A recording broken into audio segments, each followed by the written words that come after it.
Each generation must, out of relative obscurity, discover its mission, either fulfill it or betray it. Now, I was not planning on covering current affairs at this point, but due to the political climate of our country and the fact that it majorly covers on the young people which I'm part of, I felt compelled to actually put together my thoughts and how this relates to rethinking the conventionality of just basically how this is affecting how we are carrying out our lives on a day-to-day lives. Remember, politics was one of my things that I'm going to be talking about, and seeing how that is affecting our lives and getting clearly how do we respond to the political space of our country and our region, to be able to know how to respond and position ourselves at a point of an advantage to make sure that we are not stranded by the happenings around us. By now, I know you know what I'm talking about. It's definitely the Finance Bill. Finance Bill 2024 has made the political space of Kenya right now to be very heated. There is a lot of information left, right, and center. There is a lot of conspiracy theories, a lot of myths, if I may say. And at this moment, we need to be very cautious because we might find ourselves acting on probably good information and also bad information. I'm not here to pick sides because I want to remain as neutral, not because I don't want to pick a side, but because I want to put perspectives for us to be able to draw conclusions from, both from the government, both from the political space, and also for the young people. So my young people, I'm here as one of you, but allow me to put perspective on the table for us to be able to reconsider. I'm going to touch on very sensitive, but I feel so compelled to make sure that we really understand. History is only important to the extent that we do not repeat the same mistakes. Having said that, I'm going to look at happenings of the same nature in different parts of the world, and we examine the outcome, because I know for a fact that life is too short for you to learn from all the mistakes by yourself. Sometimes you need to learn from the mistake of others. So let's look at such phenomena that has happened in different parts of the world. How did they turn up? Were they successful? What did they do right? What did they do wrong? Basically, that's going to be my foundation of this. I want to read a quote for you that is going to inform my next thought by Thomas Sankara. It goes like this: the enemy of the people are those who keep them ignorant. Now, what do I draw from that? For the longest time, sorry to say, probably the people who came before us, I won't call them ignorant, but they were not up to date, probably, or they were not too invested in understanding the politics of our country. And that's why we find ourselves in this kind of a shock, because we have a generation that is digging deep to understand what is happening around them politically. They are not responding from a point of ignorance, but they are responding from a point of information. They have the facts, they have the numbers, and they are holding people accountable. Now, I'm mentioning a couple of facts before I place the perspective that I want to place on the table for us to consider moving forward. I did not produce this episode during the time that we had so much heated conversations, and I did it deliberately. Why did I do that? Because I understand it's not about the beginning of something.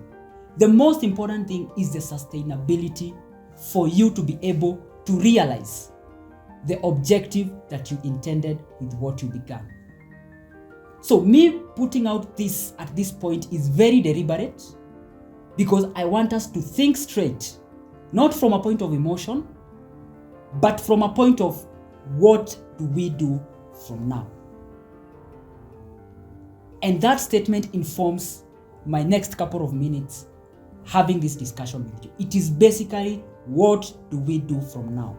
Remember, my foundation of my message is always bridging the gap between information and execution.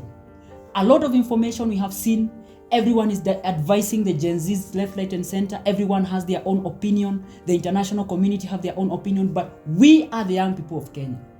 Personally, I'm speaking with authority because I went to the demonstration myself. Very peaceful, because I looked at the things, I looked at those aspects, and I felt they were touching on my life. And as a patriotic citizen, I went to picket in turn to try and tell the government, hear our voice. So, my fellow young people, I know right now we are a bit cooled. I know still the political pressure is a bit on the rise. But for a moment, let's not lose this moment. This is a very radical moment of our lives where we can change the trajectory of our country, both politically and economically. But with less consideration, we might find ourselves actually losing it. Now, what next? Let me look at something else. I'm still going to read to you, still to inform the perspective that I want us to consider. Now, countries become ungovernable because leaders become irresponsible. We are asking our leaders, please be responsible for what has been placed before you. Because if our leaders become irresponsible with the decisions they are making, probably with the directions they are taking in terms of their policies, the country becomes ungovernable. We love this country so much, and we need some responsible leaders. Now, moving forward, things have evolved too much. From the initiator of the protest that we have seen in this country for the last 2 weeks, which began with Reject the Finance Bill, they have evolved to a point of now people being in a position where they are not confident with the government of the day. How did we get here in the first place? And how do we progress from here? I want to draw some thoughts from what has happened in history.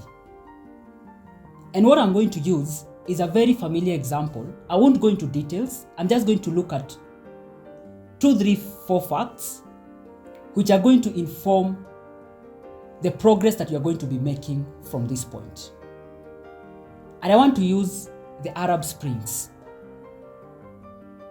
We understand what happened during the Arab Springs. It is a revolution that started with the young people. We had a young person called Mohamed Bouazizi, who was from Tunisia, to be specific. He went and burned himself in front of the parliament because of harassment, probably by the law enforcers. And that struck a revolution in Tunisia by the young people. It is spread across the Arab countries in that region, the upper part of Africa and Middle East. We are looking at countries like Syria, Yemen, Algeria, Jordan, very, very many countries. Now, how did that happen? and which countries benefited from that revolution that happened at that moment, which was also championed by majorly the young people. Now, these are facts that I've been able to check from the history of that phenomenon. And it happened 10 years ago. It was in December 2010. So we are looking at now 14 years later. And that's why I said from the word go, it's not about the starting, it's about the sustainability of what has been begun. And the sustainability is guaranteed by the pursuit of the intended objective and the commitment to that objective long enough to realize its outcome. So that's why I really want to focus on moving forward. So let's draw some conclusion. Out of the 9 countries that participated in the Arab Springs, from my own perspective, 3 countries saw benefit results, or positive results for that matter: Tunisia, Morocco, and Jordan. To be specific, the positive changes that we saw in Tunisia were very tremendous. To begin with, the dictator who was ruling Tunisia, by then Ben Ali, fled the country. Tunisia became a democratic country. They adopted a new constitution in 2014. And also, they realized economic and political reforms. The other 2 countries, Jordan and Morocco, they also experienced political and economic reforms. But the ruling party or the ruling powers still held some authority. So, we can see from facts that more than half the countries that participated in the Arab Springs did not realize positive reforms. And that's why I'm saying that we have to be very cautious and very, very intentional in terms of moving forward what happens. Now, the reason I'm so excited and I'm very energized by what is happening by my fellow young people, me included, is because of the fact that we have challenged the status quo in a very long time. And we know very well that for us to experience tremendous, irreversible change, we have to destroy the status quo.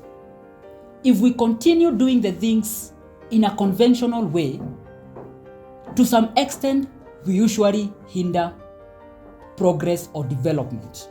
So for you to develop, or for you to change into a positive aspect in any endeavor, in one or two instances, or for that matter, at some point you have to challenge the status quo. You have to challenge the way things are, or the way of doing things in a way that we are used to. So let me just give you a definition of status quo for context. So what do we mean by status quo? I want to talk about status quo for probably a minute for us to just understand why this is important, and even in our other aspects of life, why it is important to challenge the status quo, and how is status quo important to what we are seeing in this country today. Now, what do I mean by status quo? So, status quo is derived from a Latin word, but to be very brief, it means the existing states of affairs. Just the way things exist, the way we hold our politics, the way we hold leadership, what we believe to be true about the political landscape of our country and our region. That is basically the status quo, the existing state of affairs. Now, the young people of this country in this year, 2024, have challenged the existing state of affairs in our political space. in that we have shown that we understand what is happening and we can be bold enough to stand and make our voice heard. There are advantages and disadvantages of destroying the status quo, but let us focus on the positive, because in every endeavor, there are always advantages and disadvantages. Even sometimes we find ourselves doing the wrong thing, trying to do the right thing. So we know, first of all, let me point out some of the disadvantages that I would recognize in this whole process of trying to challenge the status of affairs in our political space. I regret very much that we had loss of lives in that process of trying to let our voice heard. As a people, as my fellow young people, life is sacred, and it is not, whatever happened was not worth it, the life of a person. So that is one of the disadvantages of the process of trying to challenge the existing state of affairs. We also had some lootings we saw. That is also something, as peaceful young people who want to challenge the way things are done, for us to realize development and advancement in our leadership, something that we discourage at all costs. Now, in what aspects do you need, probably I'm just looking at it in a broader way. In what aspect of your life do you need to challenge the status quo? Probably I just mention like 3 or 4 to just give you context and just relate it to what I'm trying to explain in this case. Now, status quo makes you resist change. And the people who resist change in the protection of status quo are those who benefit from the status quo. So anytime that you're challenging the status quo, you will definitely 100% encounter resistance, because there are people who are benefiting from the status quo. So you don't expect that it's going to be walk in the park when you're coming to destroy a competitive advantage that they are using to their own benefit. That's why we can see a lot of resistance, because there are people, we have to acknowledge the fact that there are people who benefit from the status quo. And from those people, we are going to experience resistance as we try to challenge that. The other thing is comfort. Of course, the status quo is comfort. The existing, the unexistent of uncertainty. The fact that we are so certain about what to do next, what to do tomorrow, what to do next week, that is very comfortable. You don't expect that people are going to be giving up that comfort anyhow. Understanding how things work is very comfortable. But being in a position where it's uncertain, right now we don't know what the course of action is. That is the truth. We might have an idea, but we don't have the fully comprehensive, the next steps of what is going to happen in this country. It's scary to find yourself in that position of uncertainty, not knowing what next. But it's very beautiful to be in that position, because it gives room for development, growth, and advancement of any society. The other thing that I want to look at, just to mention some facts, is power dynamics. And now this is what we are facing right now. When you're challenging the status quo from the perspective of power dynamics, that is the power and the structures of power in place. Challenging them and telling them that we don't think this is right, we don't think this is right, we think we can change that. You're challenging the power or the authority of the day. You're trying to challenge the status quo in the perspective of power dynamics. Expect resistance. So, in this pursuit of what next for the young people, what next for our course of action, we have to know that we're gonna experience resistance. Now, I don't want to go so deep into status quo, but those are just some of the parameters that we can look at what is happening. I don't want to digress too much.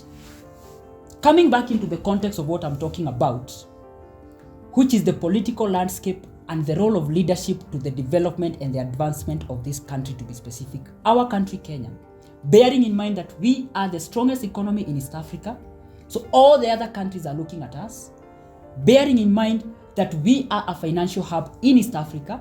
We are called Silicon Savannah. I'm going to do at some point, not even at some point, I'm going to do an episode on what do we mean by Silicon Savannah and what, because sometimes we don't understand the potential that this country have, that other people looking in see so much potential in this country more than what us as the citizen are seeing while we are here. So, the perspectives that we have been able to outline that I want us to look at moving forward, and we put very critical assessment on them. One is looking at the state of affairs, what has happened in the last 2 weeks, and understanding it well enough to know what to do next for us to be able to realize positive results.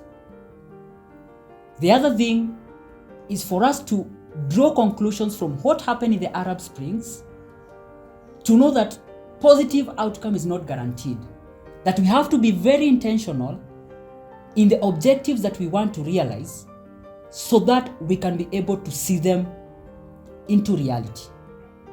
And the second last aspect that I want us to look at is challenging the status quo, something that we have done already. Already we have been able to challenge the existing state of affairs in the political space and the leadership in this country. And now the next major thing is the sustainability of this ideology for us to be able to realize a country that we all want. Equal opportunities, economic development, political stability, and peace above all. The last aspect that I want to look at, which I know has been triggering a lot of conversation, is on the leadership of this movement. Now, hear me out. I know this is a very sensitive aspect, but I have to look at it. Hear me out, my fellow young people. Most people are really capitalizing on the fact that we don't need a leader, we are a leaderless movement. But let me put this on you. Power assumes vacuum. Power assumes vacuum. Whenever there is a vacuum for power, power will always assume that vacuum. If there is a movement and there is a leader who is very decisive in protecting